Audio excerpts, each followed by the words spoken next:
जयकार की।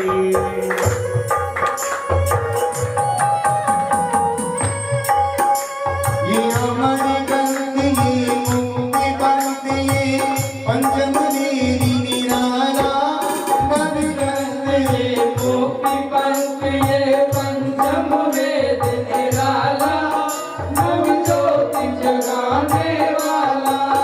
हरि नाम यही हरि ध्यान यही हरि नाम यही हरि ध्यान यही जग के मंगल की आरती पापियों को पाप जयकारती श्री भागवत भगवान की है आरती पापियों को पाप से है तारती।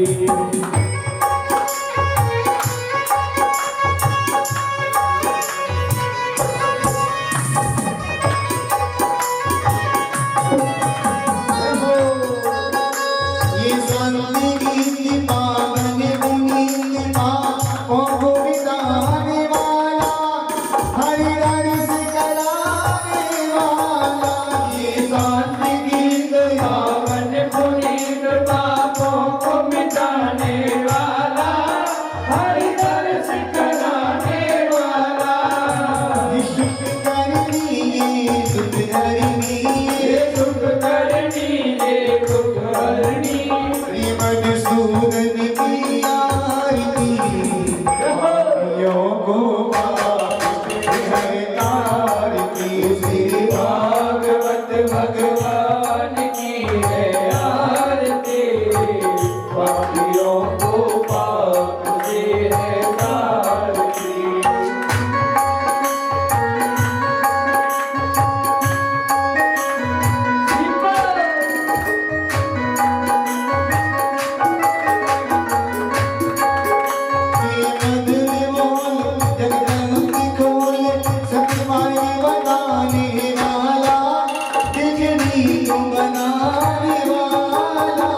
मधुर बोल जगबंद बोल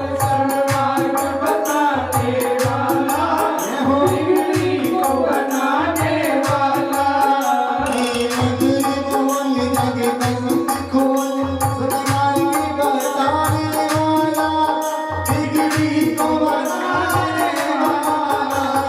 मधुर बोल जगबंद बोल सन्मार्ग बताने वाला बिगड़ी को बनाने वाला। श्री राम यही घनश्याम यही श्री राम यही घनश्याम यही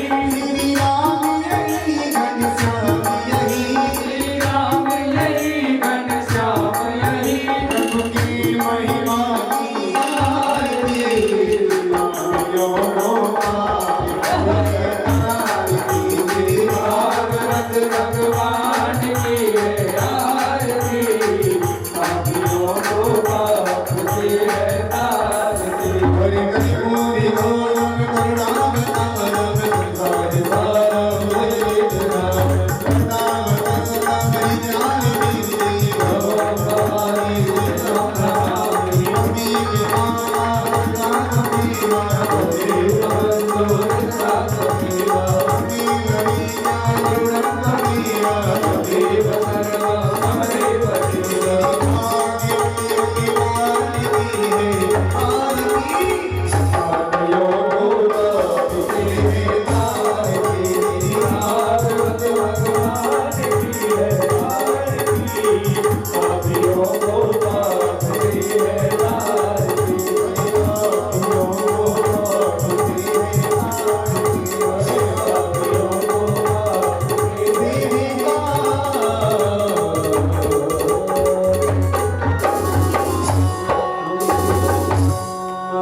शान्तिर्वनस्पतयः शान्तिर्विश्वे देवाः शान्तिः ब्रह्म शान्तिः सर्वं शान्तिः शान्तिरेव शान्तिः सामा शान्तिरेधि शान्तिर्भुवन्ति प्रचोदयात् हरि ओम् नारायणाय विद्महे वासुदेवाय धीमहि तन्नो तन्नो विष्णुः प्रचोदयात्। हरिः ओम महालक्ष्मै च विद्महे विष्णुपत्न्यै च धीमहि तन्नो श्रीलक्ष्मी प्रचोदयात्। हरिः ओम हंसाय विद्महे परमहंसाय धीमहि तन्नो श्रीशुक प्रचोदयात्। हरिः ओम अंजनीनंदनाय विद्महे वायुदेवाय धीमहि तन्नो श्रीहनुमत् प्रचोदयात्। श्रीवन्तिकामकुलचम्पकपाटलज्जे नागजाति करवीरलसाल पुष्पै बिल्वप्रभार तुलसीदलमञ्जरीभिः त्वां पूजयामि जगदीश्वर मे। सुगन्ध पुष्पाणि यथा कालोकवाणि पुष्पाञ्जलिर्मया दत्ता गृहाणां परमेश्वर मंत्र पुष्पाञ्जलि समर्पयामि। बुरी वृंदावन बिहारी लाल की, बोली श्री भागवत महापुराण की जय। बोली व्यासपदं शिववीरं चुनुतं शरण्यं नृत्याति प्रणतपाल भवास्मिपोतं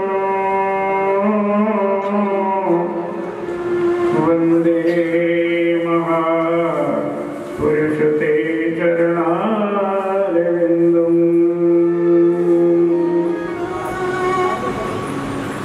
तमादिदेवं पुरुषावतारं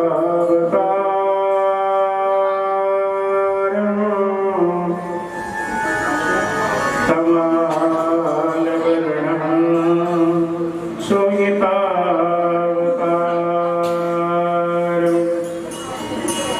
अशेष संसार समुद्र से नमामि भागवतं पुराणम्। अखण्डानन्दबोधाय शिष्य संतापहारिणे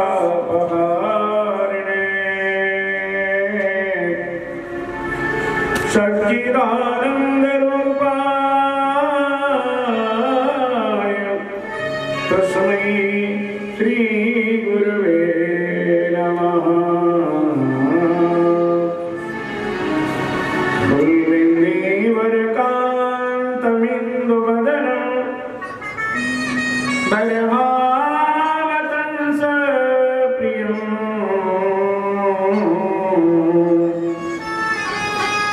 श्रीवत्साङ्कमुदारकौस्तुभधरम् पीताम्बरं सुन्दरम्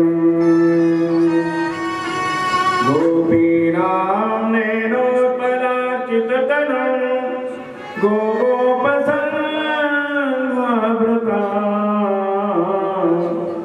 गोविन्दं कलवेणुवादनपरं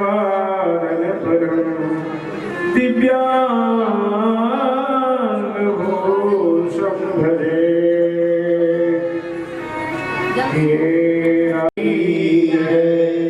श्रीयावर रामचंद्र भगवान की सतगुरुदीन दयाल जय।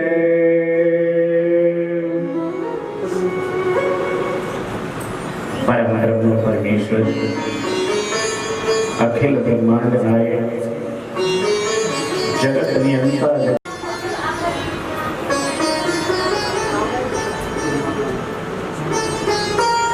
परीक्षित के रूप में विराजमान श्रीमान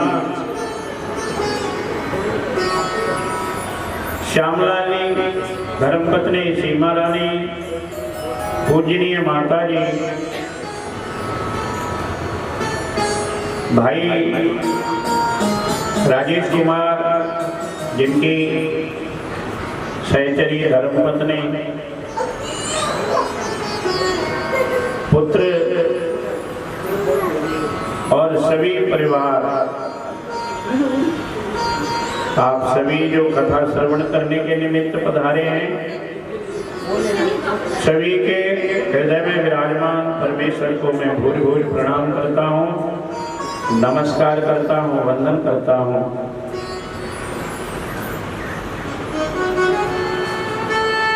कल प्रथम अध्याय तक की कथा श्रवण की थी, आज द्वितीय अध्याय से प्रारंभ करेंगे। आज की कथा बड़ी गूढ़ है। आज बड़े बड़े ज्ञानियों का आपस में तालमेल होगा। महाराज उद्धव जी, महाराज विदुर जी,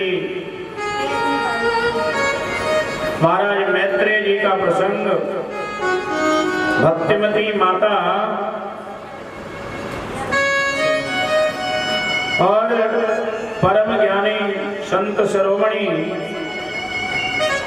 अवधूत शिरोमणि श्री कपिल जी महाराज का आख्यान,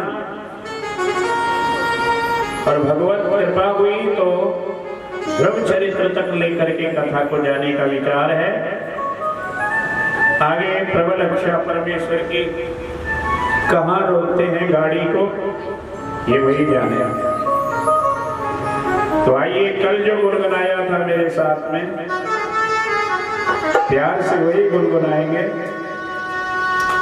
अच्युतं केशवं कृष्ण दामोदरं राम नारायणं जानकी वल्लभं। अच्युतं केशवं कृष्ण दामोदरं राम नारायणं जानकी वल्लभं। अच्युतं केशवं कृष्ण दामोदरं।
बुलाते नहीं बुलाओ नारायण ओ जानकी वल्लभ अच्युतम केशव कृष्ण दामोदरम राम नारायण जानकी वल्लभ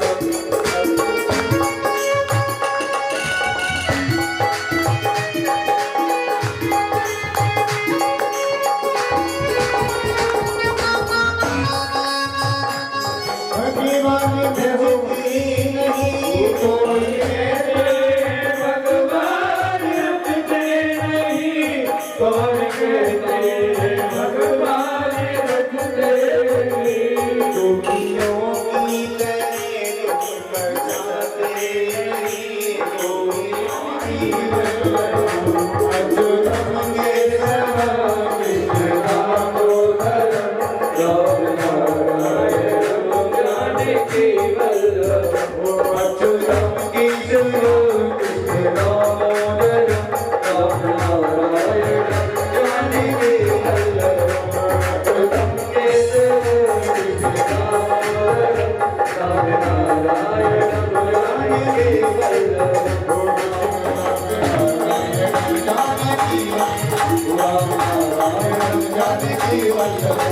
दामोदरम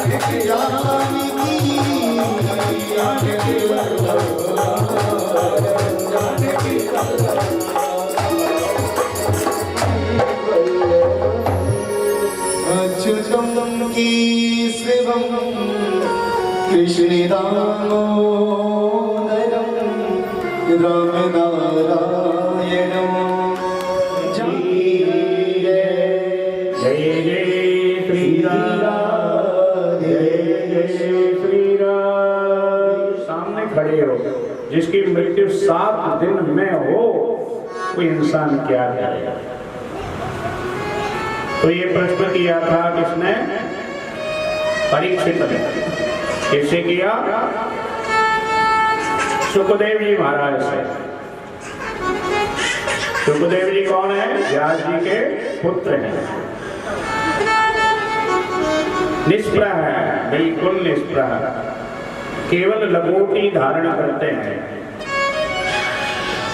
कुपीन, किसी गृहस्थी के घर में भिक्षा लेने के लिए जाते हैं तो कितना रुकते हैं? जितनी देर में गाय का दूध निकाला जाता है उतनी देर ही गृहस्थी के घर में रुकते हैं, इससे अधिक नहीं रुकते। तो प्रश्न किया है, साथ में ही और प्रश्न भी किए हैं कि प्राणी मात्र का कल्याण कैसे होगा? ध्यान से सुनना, अपना भी प्रश्न कोई इसमें ढूंढ लेना और इन्हीं 6 प्रश्नों के आसपास सारी भागवत घूमेगी। इन 6 प्रश्नों के आसपास प्राणी मात्र का कल्याण कैसे हो? शास्त्र बहुत है, उम्र बहुत थोड़ी है। सब शास्त्रों को कोई पढ़ नहीं सकता। वेद, पुराण, शास्त्र, स्मृतियां, दर्शन कितने हैं कि मनुष्य की उम्र थोड़ी है और शास्त्रों का पार पाना मुश्किल, और बुद्धि ऐसी है कि अभी कुछ कहा अभी भूल गए, थोड़ी देर में ही भूल जाते हैं। तो शास्त्र बहुत है, मनुष्य की उम्र कम है, शास्त्रों का कोई सार बताइए। जैसे सारे दूध का मक्खन सार होता है, मक्खन का सार घी होता है, ऐसे ही शास्त्रों का सार बताइए। प्रभु भगवान जब सर्व सामर्थ्यवान है तो वे अवतार क्यों लेते हैं? प्रश्न है ना कि सर्व सामर्थ्यवान है, वो वहां बैठे बैकुंठ में बैठे भी सब कुछ कर सकते हैं, तो फिर हमारे बीच में क्यों आते हैं या अवतार क्यों लेते हैं? क्या कारण है कि वो अवतार लेते हैं? वो अपनी इच्छा से सृजन कर दें, वो अपनी इच्छा से वही बैठे सबका नाश कर दें, लेकिन फिर भी वो अवतार लेते हैं।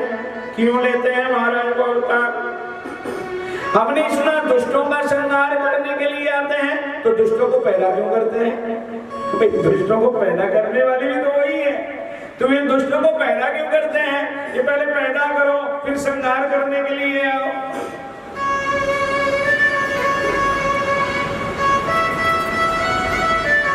तो परमात्मा का जन्म क्यों होता है, और अगर होता है तो कितनी बार, कहां कहां, कौन से अवतार भगवान के हुए, सारा बताइए। जीवन का परम लक्ष्य क्या है? जीवन का टारगेट क्या है? जीवन का लक्ष्य क्या है? जीवन का क्यों मिला है ये शरीर?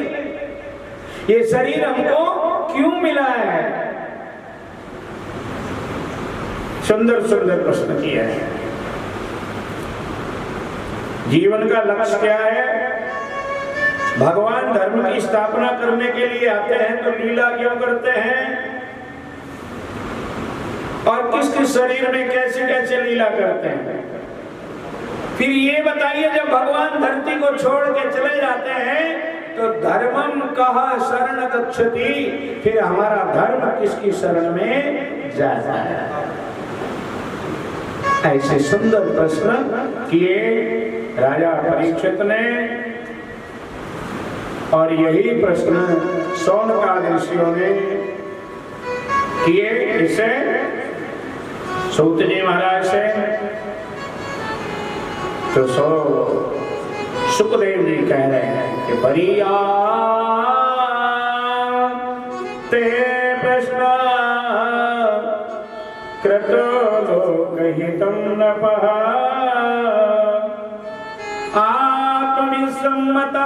सबसे पहले अंत समय अगर निकट हो इंसान को तो क्या करना चाहिए कि अंत काले पुरुष आगते गत सद्भत छिन्दा संग सहस्रेण स्पृहादेहो सुयेचकम्।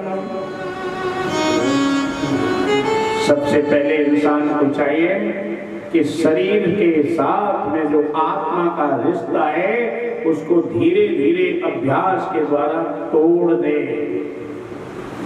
क्योंकि हम शरीर नहीं है।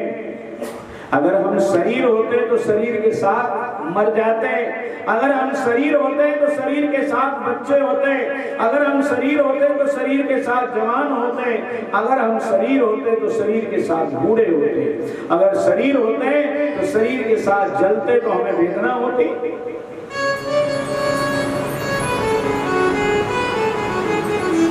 शरीर तो हम नहीं है। गीता भी कहती है शरीर हम नहीं है। मांसांश जीर्णानि यथा विहाय नवानि गृह्णाति नरोपराणि तथा शरीराय विहाय जीर्णानि नैनानि संयाति नवानि देहि। शरीर नहीं है, तो शरीर से हमें धीरे धीरे अपना रिश्ता तोड़ लेना चाहिए, परिवार से भी तोड़ लेना चाहिए, और आसक्ति को छोड़ करके परमात्मा के चरणों में अपना सब कुछ समर्पण कर दें। हम कहते तो बहुत सुंदर हैं, आरती गाते हैं, क्या गाते हैं? तेरा तुझे को अर्पण, तेरा तुझे को अर्पण, जाना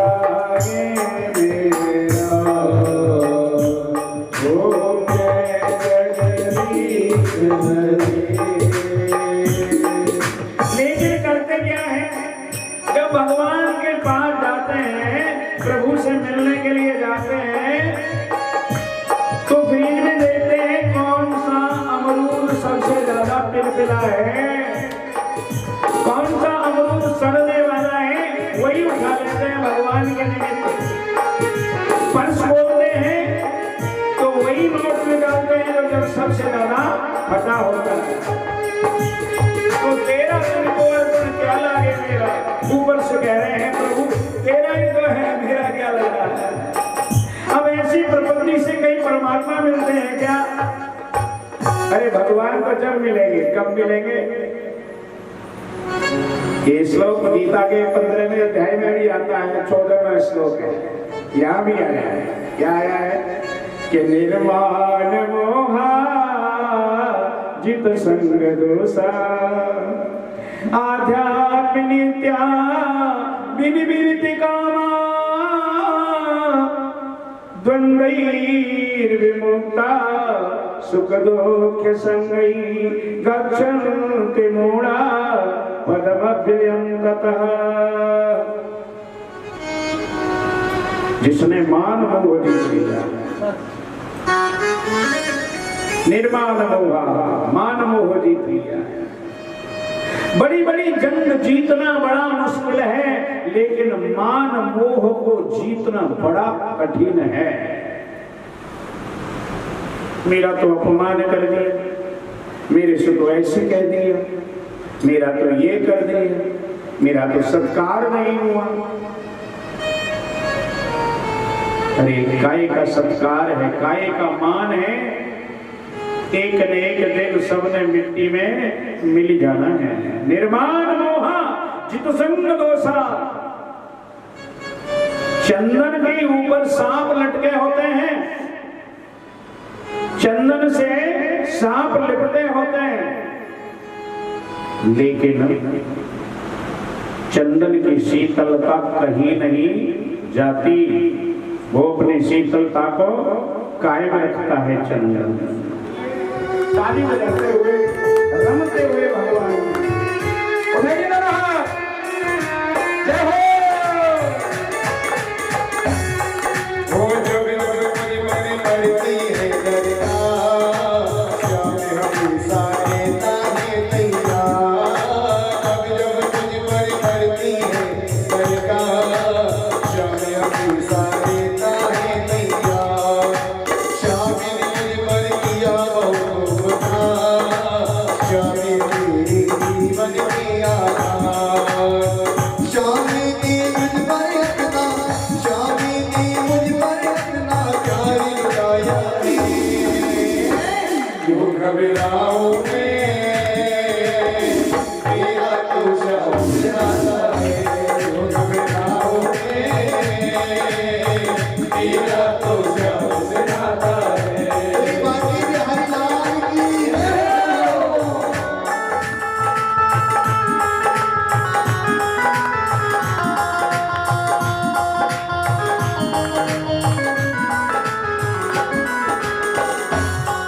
और दुनिया की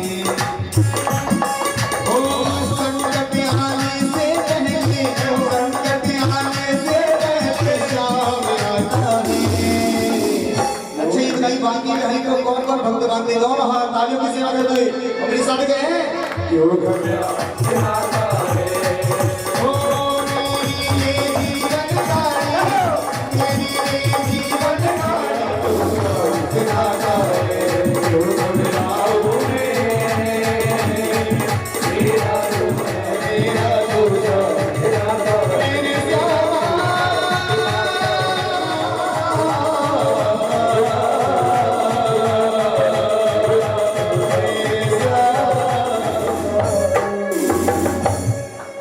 क्यों घबराओ मैं, मेरा तो श्याम से नाता है।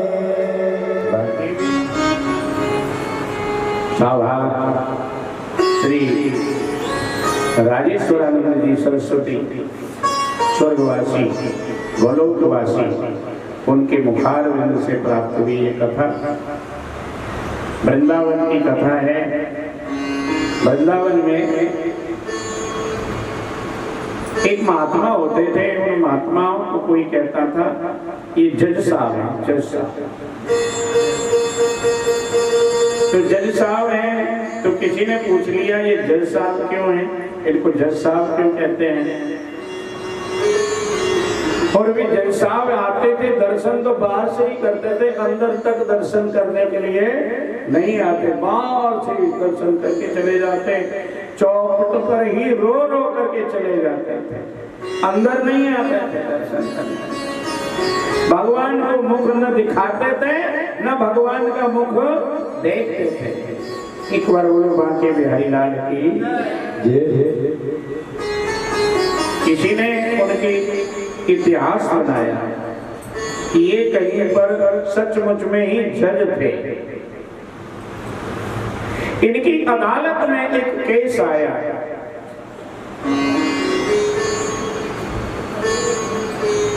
कोई मल्लाह था बेचारा बड़ा गरीब।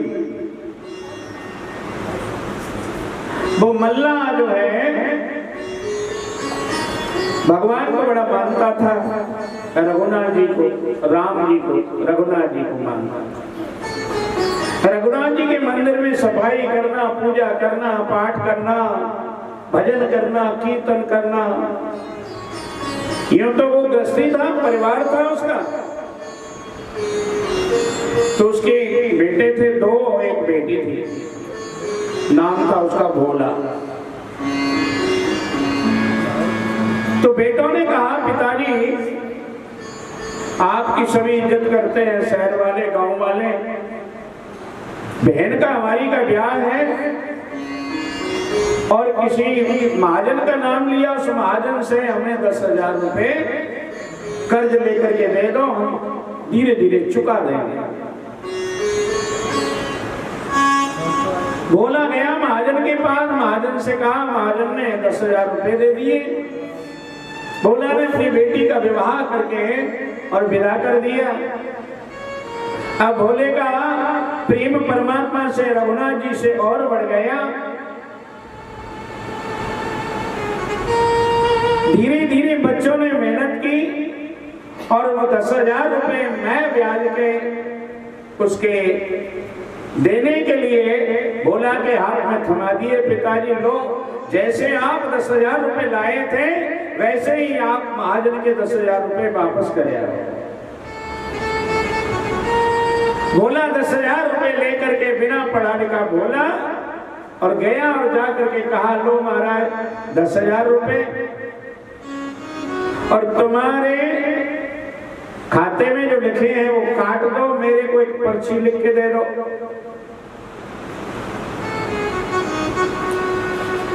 महाजन ने कहा ठीक है। उसने लिख दिया कि 10,000 रुपए वसूल पाए मैं ब्याज के भोला से।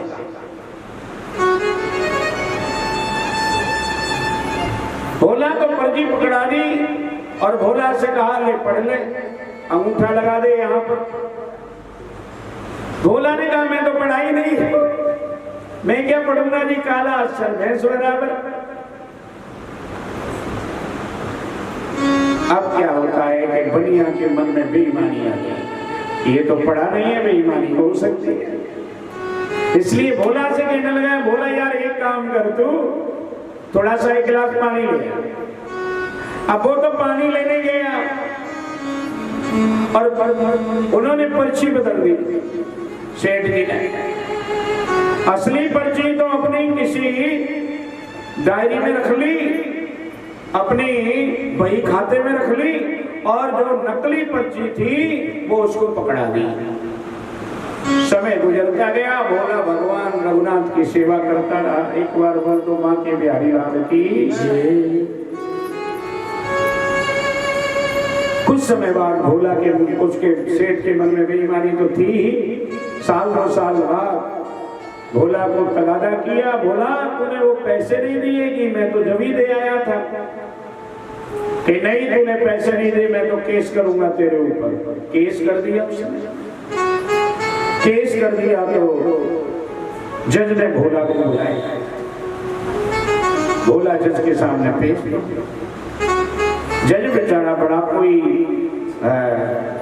नरम आत्मा था, कोई जो सत्य को पहचानने वाला था। जज का मतलब होता है समझने वाला, समझ जाता है सत्य क्या है, झूठ क्या है। तो उस जज ने भोला से पूछा, भोला कहने लगा महाराज मैंने पैसे दे दिए इनके, और जो है इन्होंने मुझे पर्ची भी दी थी लिख करके। जैसा पूछने लगे, जब उन्होंने लिख के पर्ची दी तब कोई गवाह था? तो उन्होंने कहा रघुनाथ के अलावा कोई गवाह नहीं था।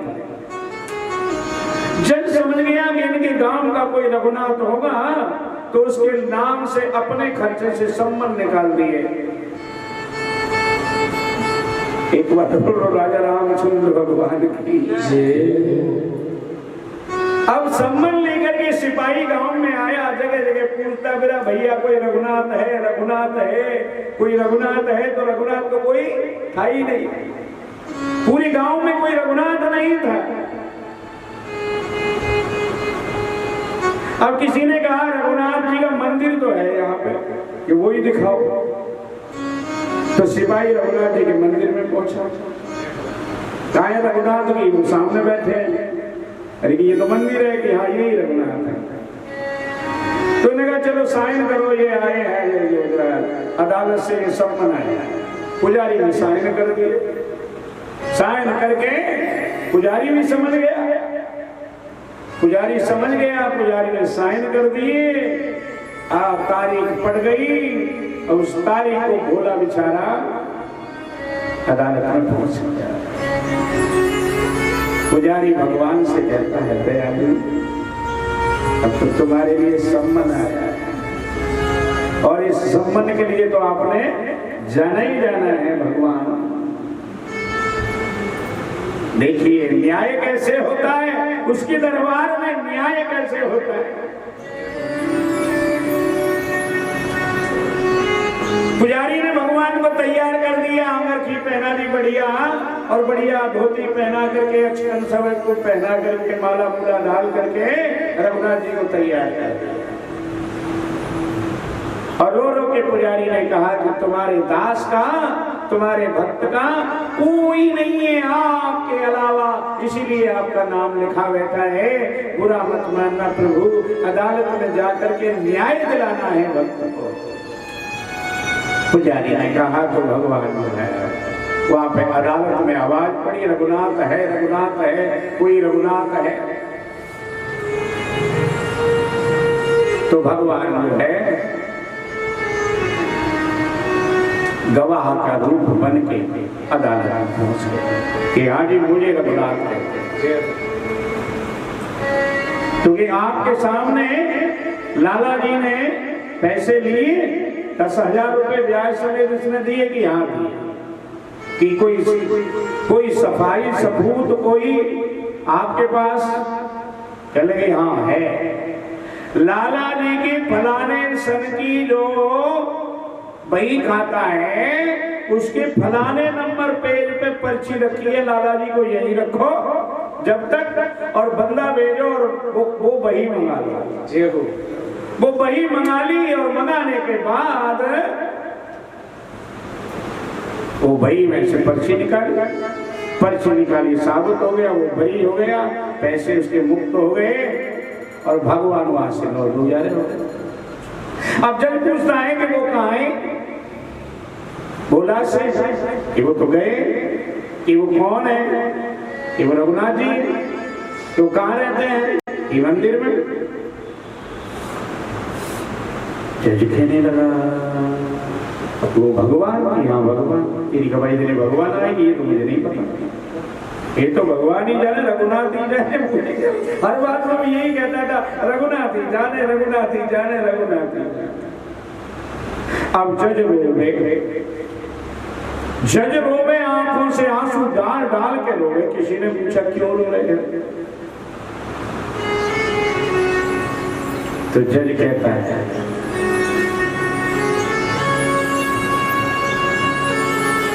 कि भगवान आए मेरे दरबार में।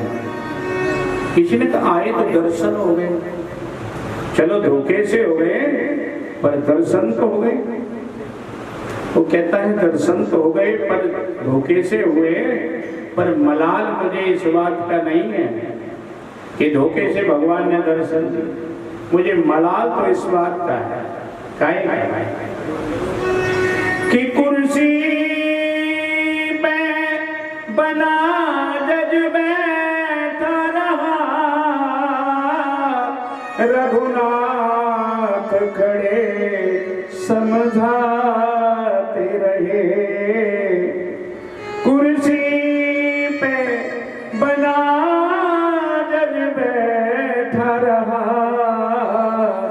रघुनाथ खड़े समझाते रहे। बड़ी अकड़ में जज बन के मैं कुर्सी पे बैठा रहा, 3 लोगों का मालिक मेरे दरबार में आकर के, मेरी अदालत में आकर के मुझे समझाता रहा, और मैं अकड़ से कुर्सी पे जज बन के, मैं तो मुंह दिखाने लायक नहीं हूँ भगवान के कि वो मेरे दरबार में आए और मैं उनका स्वागत तो क्या कुर्सी से नीचे भी नहीं उतर पाया।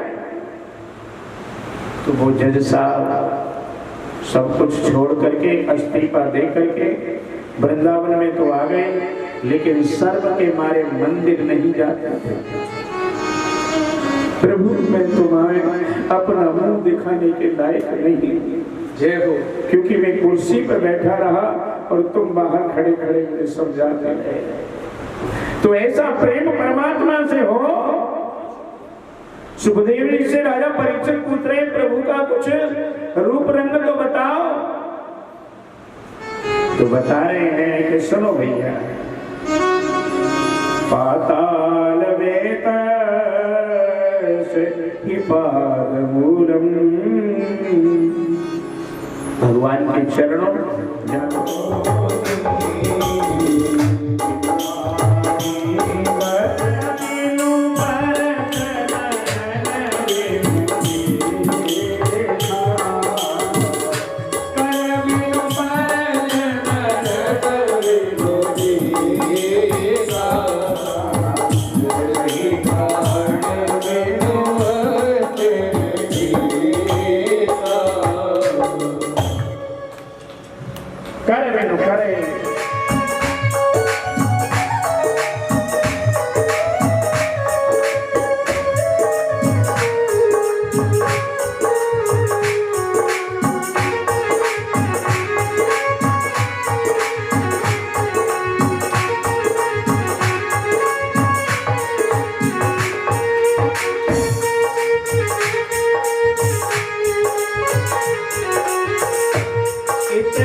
रियल कथा सुनाऊंगा, सत्य कथा। जीरा रहता था मैं आज से कोई हो गए होंगे 30-32 साल पहले। तो एक कोई बेचारी दुखी औरत आई, कहने लगी मेरे घर में बड़ी मुसीबत है। हमने कहा भोले बाबा पे जल चढ़ा दिया करो, अपने पति से कह दिया करो सरस्वती चल रही है भोले बाबा कुछ ठीक कर दे, पीपल पर पानी चढ़ा दिया। अब मरता क्या ना करे। उसकी घरवाली ने कहा तो वो राजी हो गया। राजी हो गया तो आ जाया करे, पानी चढ़ा जाया करे, पीपल पे भी, भोले बाबा पे भी। एक दिन कोई रास्ते में दोस्त मिल गया और वो कहता है, अरे तू तो बड़ा भगत हो गया, रोज मंदिर जाता है। उसने गड़वी जाकर के चला के मारी उसकी खोपड़ी के पास में। और कहा, लोग मुझे भगत कहते हैं, मैं नहीं जाऊंगा आप मंदिर।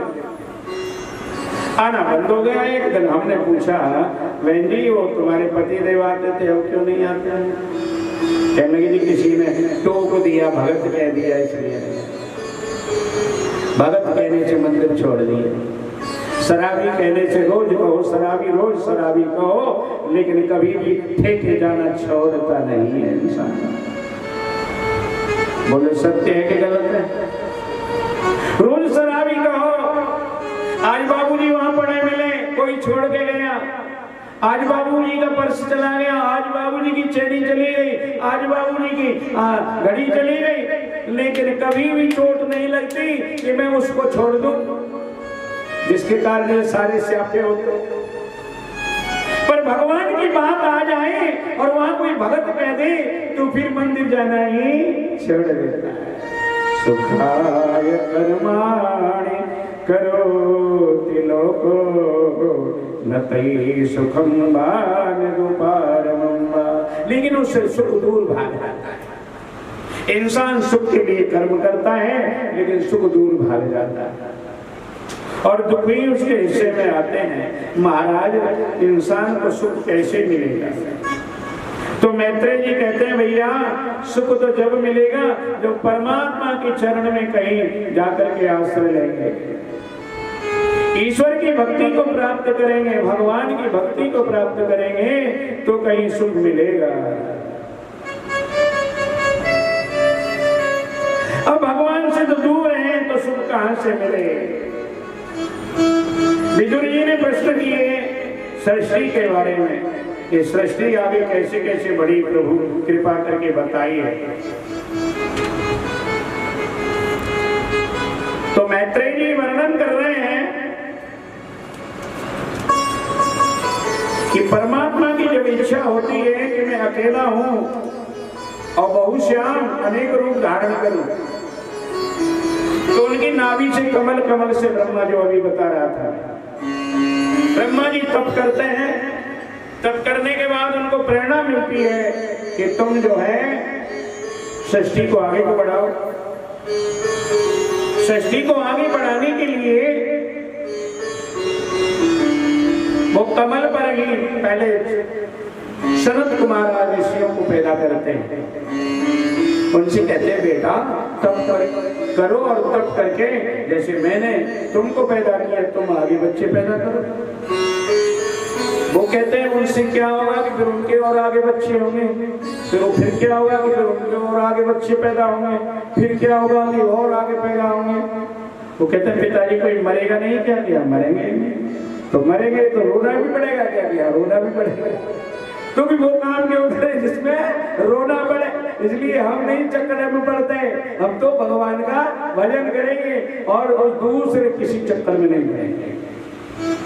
ब्रह्मा जी ने बहुत समझाया, नहीं माने, उन्होंने श्राप दे दिया, बच्चों जैसी बात करते हो, जाओ बच्चे जैसे ही रह जाओ। तो वो 5 वर्ष के ही रह गए। गोदी से ब्रह्मा जी को नारद जी को पैदा किया।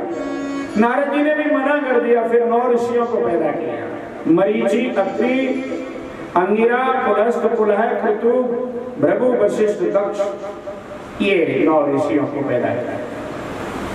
अब इनको जिम्मेदारी दी कि आप जो है संतान पैदा करो। दक्ष प्रजापति ने 10,000 पुत्र पैदा किए, लेकिन नारद जी ने उनको ऐसी पट्टी पढ़ाई कि वो बाबाजी हो गए, लौट के नहीं आए।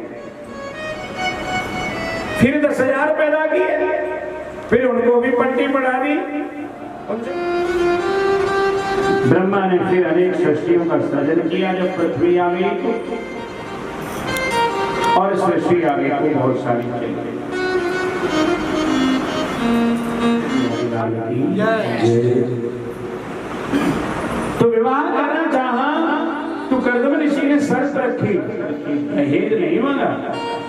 शर्त में क्या कहा कि जब मेरी इच्छा होगी, संतानें हो जाएंगी घर में, तो मैं परमात्मा का, ऋषि मुनियों के पास में कोई घाटा नहीं होता, राजाओं से कम नहीं होते। उनके गर्भ से 9 कन्याएं पैदा हुई। अब हम भगवान का भजन करने जाएं, देवूति कहने लगी आपकी इच्छा है, जा सकते हो, मैं रोक भी नहीं सकती, या फिर इनका विवाह करने वाला हमको दे जाओ। हम तो भूल गए थे। कुछ समय पश्चात कपिल जी महाराज का जन्म। आप देखिए मरीची ऋषि के लिए कला गया, माता अनुसैया अत्रि को यही है, आप सभी जानते हैं, क्रिया भगवान के साथ में किया। भृगुनी को ख्याति दी, वशिष्ठ जी को अरुंधति दी, यानी राम जी मैं इसलिए जा रहा हूं कि प्रभु ये मुझे मोह नहीं हो जाए कि ये परमेश्वर माफ करना भगवान, मैं आपको छोड़ करके वन में आपका भजन करने के लिए जा रहा हूं।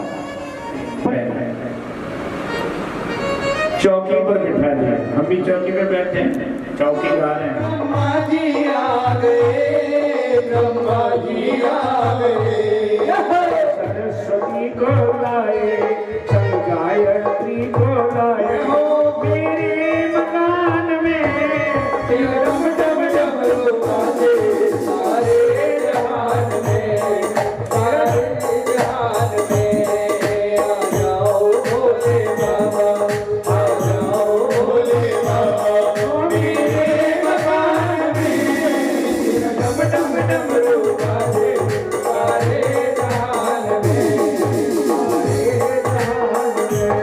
भोले की ताली से बजते हुए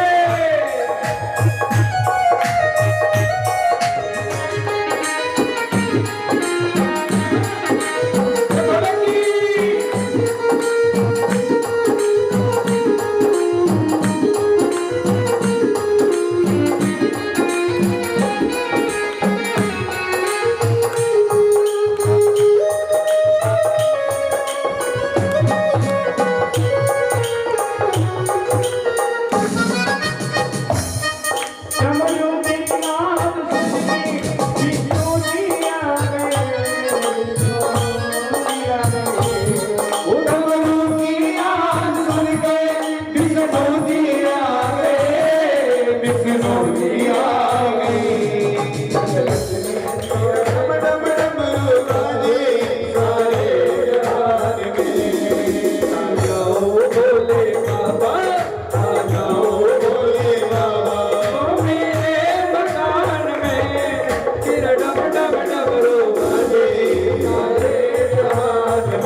Hare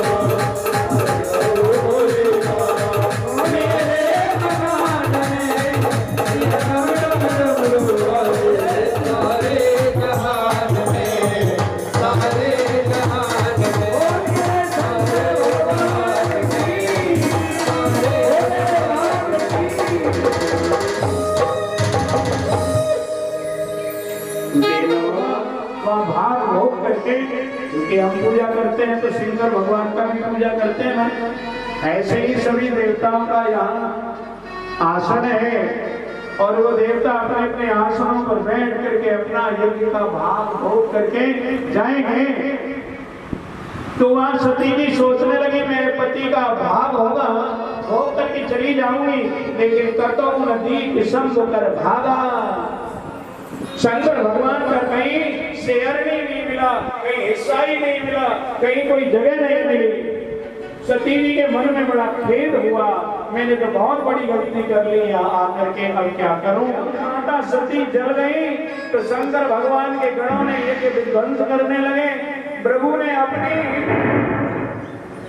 जटा से बाल नोच के जमीन पर मारा। ये कोई विष्णु भगवान थोड़े ही है तो लात मारी और पैर सहलाने लगे, अरे ये तो भोले बाबा है। आज भृगु जी महाराज, पोखा जी महाराज का जो दांत खिलखिला करके हंस रहे थे, दक्षिणी गर्दन काट करके अग्नि में हवन कर दिया। त्राई त्राई मच गई। देवता सब भगवान के पास गए, भगवान ने जाकर के शंकर ने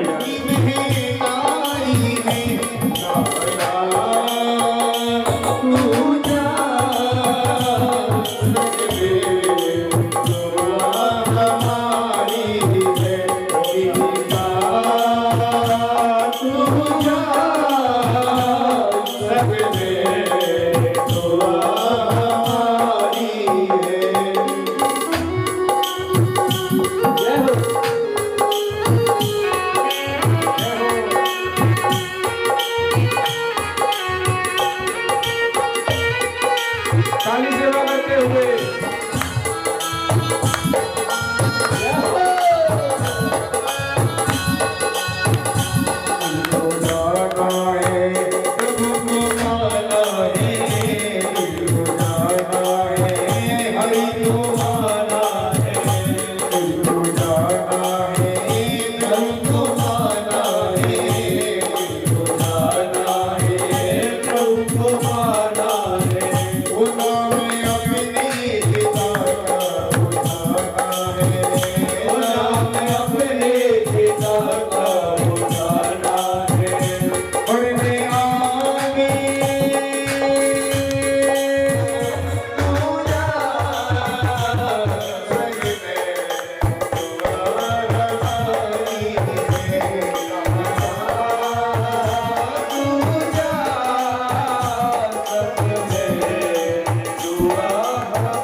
परीक्षित जी नाच करके आदमी लगाएंगे, जय हो।